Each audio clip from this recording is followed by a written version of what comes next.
TV filɛbagaw an b'aw bɛɛ lajɛlen fo la ka aw waleɲuman dɔn bi invité de la semaine kɛnɛ kan an kɛlen bɛ ka maa min bisimila o de ye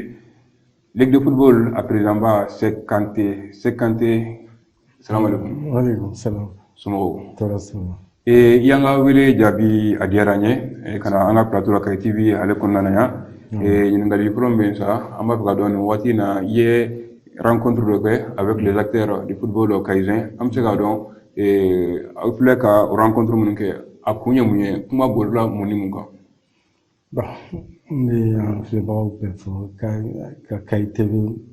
mɔgɔw bɛɛ fɔ. An ye rencontre dɔw kɛ wulada in na mais yan'o cɛ an tun ye ligue réunion dɔw kɛ an tun ye district fana rencontré an tun ye association kura dɔw créé la association sportive de Kaye an y'o dirigeants fana rencontré donc an y'a laban bi ka acteurs bɛɛ fana fara ɲɔgɔn kan ka se ka kuma balontan kan gɛlɛya minnu b'an kan Kaye kɔnɔ yan an bɛ se ka gɛlɛya ninnu bɔ yen cogo min na ka ɲɛsin balontan ma. Voilà, tun b'o cadre de kɔnɔ. Lajɛrɛ in kɔnɔna na i ni maa minnu ye ɲɔgɔn kunbɛn aw bɛnna mun ni mun kan kɔrɔfɔ in kɔnɔna na. Bon kɔrɔfɔ in kɔnɔna la an tun y'a laɲini bɛn ka kɛ an bɛɛ ka kuma comme kelen parce que district ko problème tun bɛ yen an y'o kuma tiɲɛ fɔ mɔgɔw ye mɔgɔw ka dɔn k'a fɔ district kelen de bɛ yen Cheikh Umar Dia y'a président ye. O district ko mankan an y'o bɔ yen ka o éclairci mɔgɔw ye. Bon sigi problème fana tun bɛ yen parce que dɔw tun y'a fɔ ko bureau fila bɛ sigi la mais depuis an mankan daminɛna an ma deli ka bureau fila ye. Bureau kelen de bɛ yen mɔgɔ wɛrɛw b'a senkɔrɔ k'a essayer k'u ka baara tiɲɛ. O sigi club ba de don Kaye. On aurait souhaité ka o fana kuma kɛ k'o fana ban mɔgɔw k'a dɔn u b'u ɲɛsin mɔgɔ min ma. Président ye Lamine Diop ye mɔgɔw ni Lamine bɛ se ka ɲɔgɔn sɔrɔ cogo minnu na an y'o fana éclaircissement di. Maintenant ligue yɛrɛ ka compétition kɔnɔna la championnat bɛna daminɛ. Bon coupe du Mali fana bɛ daminɛ. Délai b'an bolo coupe du Mali la le 10 mai k'an ka champion fila nati ɲinan champion ye fila de ye. Fila de bɛ se ka bɔ coupe du Mali la. U y'o lettre circulaire d'an ma an y'o kalan k'o ɲɛfɔ mɔgɔw ye. Ka règlement spécial mun bɔra coupe du Mali la an y'o fana da mɔgɔw tulo kan. Maintenant championnat deuxième division a bɛna daminɛ. Championnat min don district bɛɛ de don district 7 de don mais club mun b'an bolo a bɛ taa fɔ club 45 la.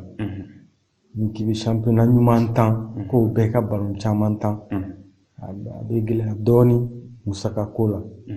mais an ni Alu Jalo kumana a b'an sponsoriser pour qu'an ka se ka championnat ɲuman 10 donc o championnat n bɛna Kaye district pardon club 25 mun b'a la an bɛna poule 6 dilan k'a kɛ équipe 4 ye ka championnat ɲuman 10 Kaye donc poule kɔnɔ équipe 4 b'a la o bɛɛ bɛ bɛn donc n'o championnat banna district la an bɛ district tɔw fara kan Kaye yan k'a essayer ka à partir des quarts de finale k'o 10 Kaye ka équipe tɔw ninnu bɛɛ nati yan an bɛ tournoi kɛ yan k'a ban ka finale 10 yan quoi. Voilà. Ok président i y'a fɔ Kaye balontan na n'i ye gɛlɛya yɔrɔ jateminɛ district problème ka taa se fɛn min ye sigida Kaye ni lajɛrɛ ninnu bɛɛ lajɛlen kɔfɛ an bɛ se ka fɔ sisan kɔni faamuyali sɔrɔ k'o la sisan kɔni an bɛ se ka fɔ ko bɛn nana wa. Bon i tɛ se k'a fɔ bɛn nana sisan parce que an nana bɛn kuma de la mais ni compétition daminɛna je crois que o bɛ dɔɔni bɔ tension na mais je sais que kuma minnu fɔra bɛɛ y'i ta fɔ parce que an ye kuma di bɛɛ ma acteur fɛn o fɛn tun bɛ kɛnɛ kan an y'a fɔ de bɛɛ min bɛ bɛɛ ma i ka fɔ an bɛ se ka bɛn sɔrɔ cogo min bɛɛ k'i ta fɔ bɛɛ k'i ka bɛn ɲini cogo fɔ quoi donc an ni bɛɛ kumana hakilina dɔw dira an ma an b'a essayer k'o hakilina baara parce que hali n'i ye bɛn fɔ gɛlɛya dɔɔni bɛ Kaye ta la parce que club ka ca district ka deuxième division dɔrɔn na yan club 25 o ye min affilié don bon club 11 ɲɔgɔn bɛ yen minnu taara radiation na minnu taara fusion na o bɛ yen donc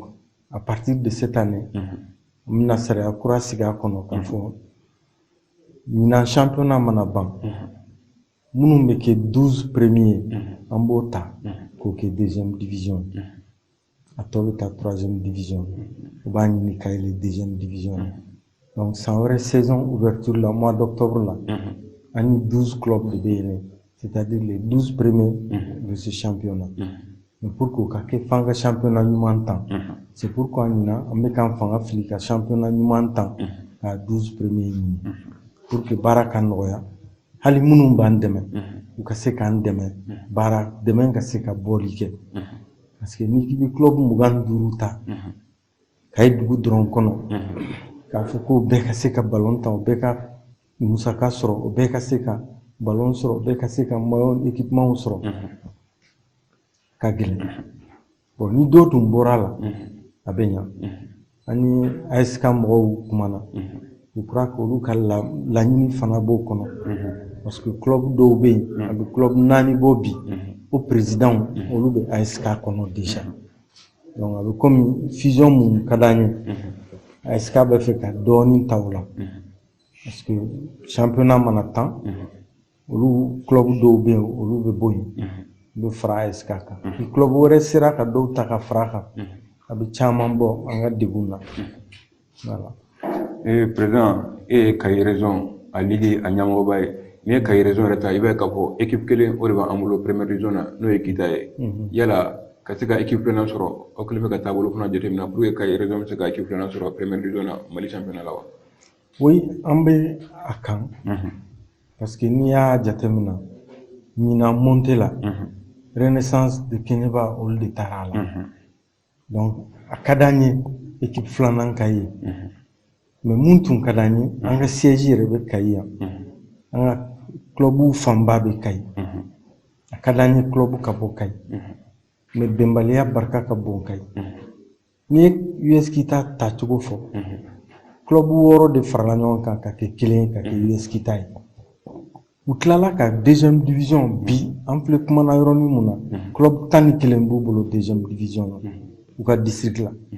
ni ɲuman mun bɔra o équipe la u bɛ contrat ta USK la an ka laɲini tun ye ni Kayi sera ka fara ɲɔgɔn kan hali club 12 la n'an y'an fanga fara ɲɔgɔn kan an bɛ club 2 sɔrɔ yan première division na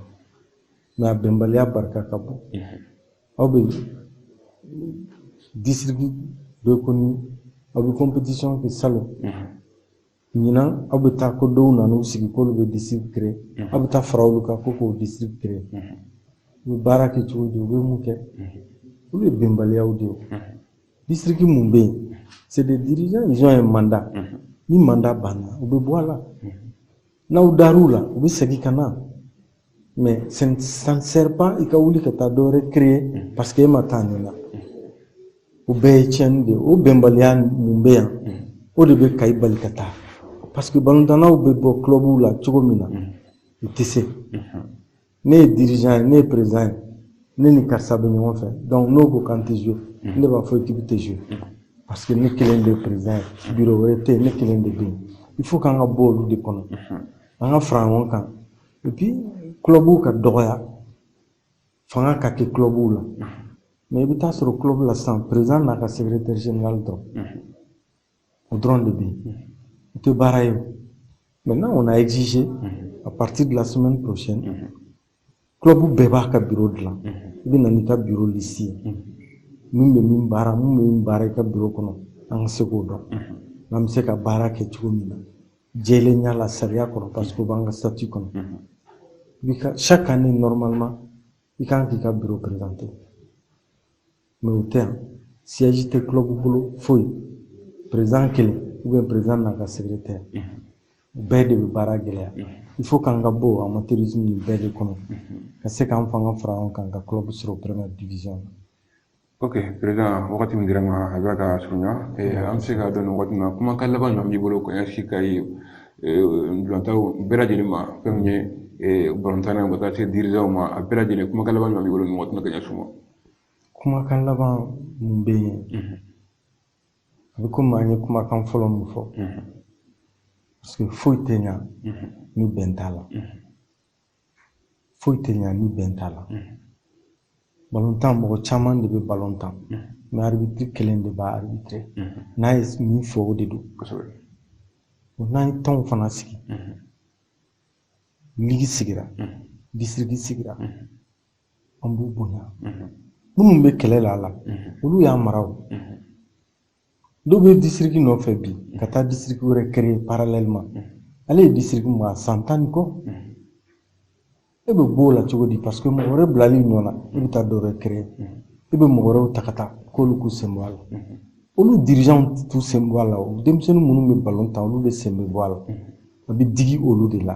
il faut k'an ka bɔ o de kɔnɔ an ka denmisɛnninw bila u ka ballon tan sariya fɛn fɛn bɛ yen mandaw de don ni manda banna an bɛ segin ka na manda ɲini ni danaya dara min kan o b'o manda ta o bɛ taa mais an tɛ se ka sigi dɔrɔn ne sigira ne man di ne ne bɛ taa dɔ wɛrɛ dilan o tɛ se ka dilan an ka bɛn an ka denmisɛnninw to u ka ballon tan. Ok, Président, merci. Kayi Sibi filɛbagaw an b'aw dɔnniya k'a fɔ ani Ligue régionale de football la président ba Sekanti ale tun b'an bolokɔrɔ an ka taabolo sanfɛ bi sa ka se ka baro kɛ kunnafoniw bɛ Ligue de football Kayi yɛrɛ balontan a kɔnɔna na o la sa an b'aw bɛɛ lajɛlen fo ka aw waleɲuman dɔn invité la semaine kɛnɛ kan na Ala sɔnna ma siɲɛ wɛrɛ tuguni an ni président an bɛna ɲɔgɔn sɔrɔ nin kɛnɛ kelen kan ka se ka baro wɛrɛ boloda o la sa hali bi an bɛ dugawu de kɛ gɛlɛya min bɛ Kayi balontanko la gɛlɛya in Ala ka a ta ka bɔ yen Ala ka bɛn nati Ala ka to an ka kan kelen fɔ an ka laɲiniw olu bɛ se ka sabati cogo min an b'a fɔ nin waati in na ko k'an bɛn waati wɛrɛ Kayi TV ale jabarani